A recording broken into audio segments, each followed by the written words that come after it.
My name is Katie, and I'm a nurse. My husband Jack stays at home now. He used to work at a company, but he quit because he didn't get along with his new boss. When Jack told me he quit, I was mad because he didn't talk to me about it first. But then I tried to stay positive, thinking it might be better for him to leave the job before he got too unhappy.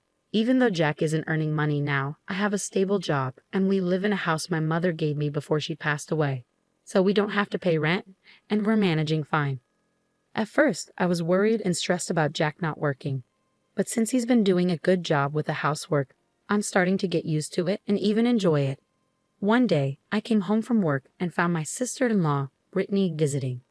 "Welcome home, honey," Jack said. "I hope you had a good day at work. Oh, I forgot to mention that Brittany was coming over. Sorry about that." I was a bit annoyed with Jack for not telling me in advance, but it was nice to see him so happy. "I understand. It's okay," I said. "But next time, please let me know ahead of time." Jack promised he would, and then he told Brittany it was time for her to leave. Brittany said, "I don't want to go yet. Since there's enough space here, I'd like to stay over tonight." I saw Jack looking worried, and he quickly said, "No, Brittany, it's too sudden. Please go home today." Brittany looked at me angrily and left. I was curious why Brittany came all the way over, especially since she had recently gone through a divorce and had nowhere else to go. She had moved back into my parents' small apartment, and they had asked her to find a job and help out with expenses, which made her feel unwelcome. I felt bad for her. After Brittany left, I told Jack how I felt. I didn't understand why he was so concerned about her. Jack explained, "I'm sorry about today. I've been looking for a job without success. I just needed someone to talk to, so I let her stay." I was upset with Jack for his thoughtless actions, but I knew he needed support. I said, "Okay, it's better to have someone around than to be alone in that situation. But next time, please call me and make sure she leaves before I get home." I wondered if I was being too lenient with Jack, but I made it clear that he needed to inform me ahead of time and didn't bring it up again. 2 days later, Jack texted me while I was at work. "Hey, hope your day is going well. Brittany wants to come over again. Is that okay with you? You're working until 9 p.m., right?" I was concerned about how long Brittany planned to stay. Even though Jack promised she would leave before 9 p.m., I replied, "Fine, but make sure she leaves as soon as possible." I really didn't want Brittany to come over, but seeing Jack happy about it made me willing to let him enjoy his time with his sister. It was a super busy day at work, and I completely forgot Brittany was coming. When I got home, Brittany was still there. "Why are you still here?" I asked. Jack saw I was upset and panicked. "I'm so sorry," he said. "I've been talking to Brittany for a long time and didn't realize the time. She'll leave now." Brittany, looking annoyed, said, "Yes, I'm going home now." She packed her things and left with a sigh. I didn't like her attitude, so I said, "What's her problem?" "It's not her house. Doesn't she have any manners?" Jack replied, "You're being too harsh. Brittany came all this way just to listen to me." I thought they could have met somewhere else, but I was too tired to argue. I said, "You're right, sorry. I'm just exhausted today, so I'm going to get some rest." I could tell Jack wanted to say more, but I was too tired and went to bed. The next day, on my day off, Jack brought up what happened. "I'm sorry about yesterday," he said. "I realized I should have been more considerate of you and Brittany." Since I haven't had much time to talk with Jack lately and saw how much he wanted us to get along with Brittany, I said, "I understand now. I've been so busy that I haven't made time for us. I did say too much yesterday. I'm sorry." Jack was relieved we talked it out. He said, "Okay, I'm making your favorite dish, meatball pasta. It'll be ready soon." After Jack started cooking, his phone rang. "Who's calling?" I asked. Jack said, "It's Brittany. I'm not sure why she's calling." I had a bad feeling and didn't want him to answer, but I suggested it might be important. Jack checked with me before picking up the phone. I couldn't hear Brittany's side of the conversation, but it ended quickly. I asked Jack, "What did Brittany want?" He replied, "She said she has something to tell me, so she's coming over now." I didn't understand why I had to deal with her on my day off and felt irritated, but since she was already on her way, I couldn't do much about it.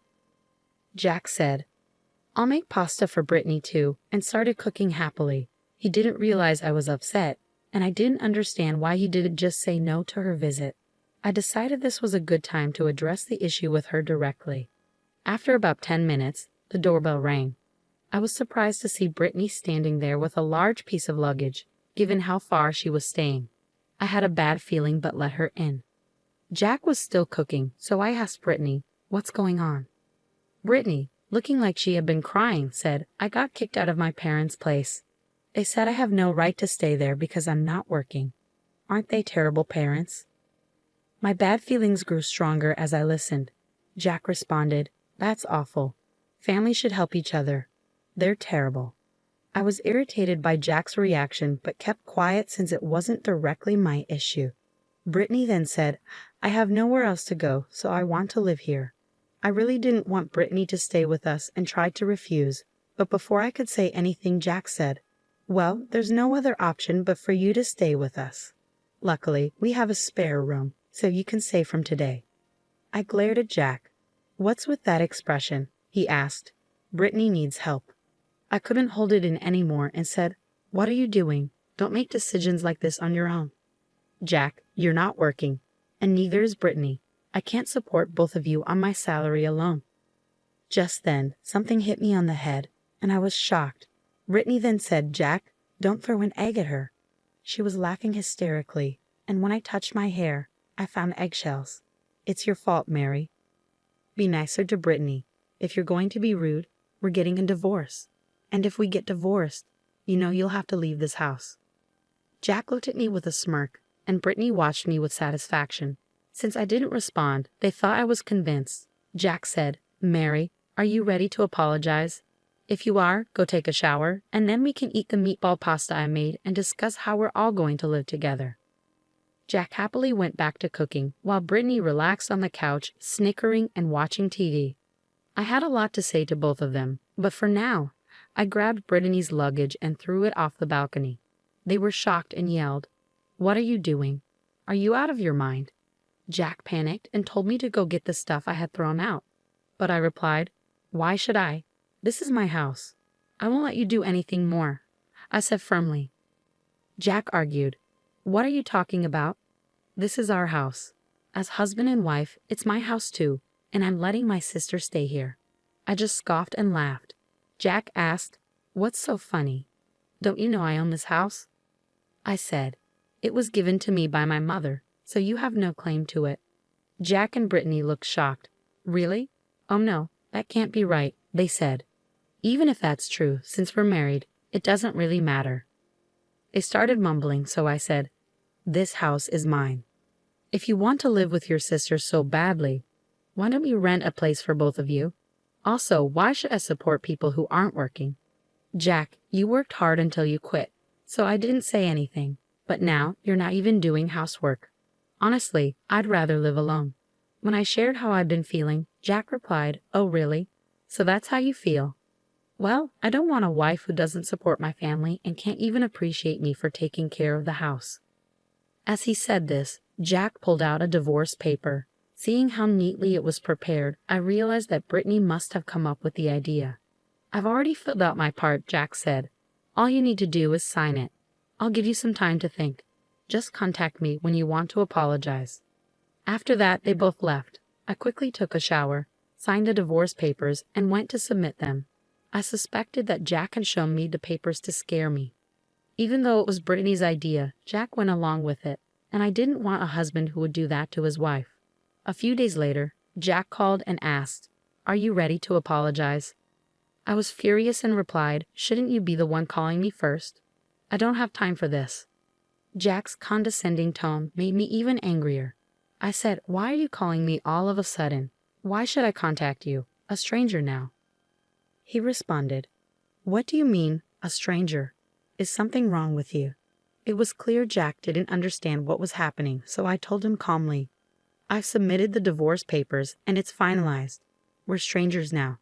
Also, I sold the house, so even if you want to come back, it won't matter.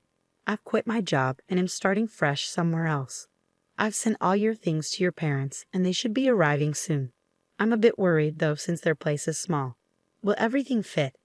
Jack sounded confused and started arguing with someone on his end of the phone. "Anyway, you were the one who suggested getting a divorce, right? I have nothing more to say to you. Since I want nothing to do with you, I'm going to block you. Goodbye." My ex-husband was shouting on the phone, but I didn't care. I hung up and blocked his number. A few months later, I was in the area where I used to live. While stopping by a supermarket, I saw someone who looked like Jack working there. It seemed he had made a mistake at work, and a much younger woman was scolding him. "How many times do I have to tell you? Don't make me repeat myself," she said, while other workers laughed. I felt a bit sorry for him, but he was just a stranger to me now. Maybe if Jack had handled his sister better, things might have turned out differently. Still, I'm glad I divorced him. I'm enjoying my life as a single person.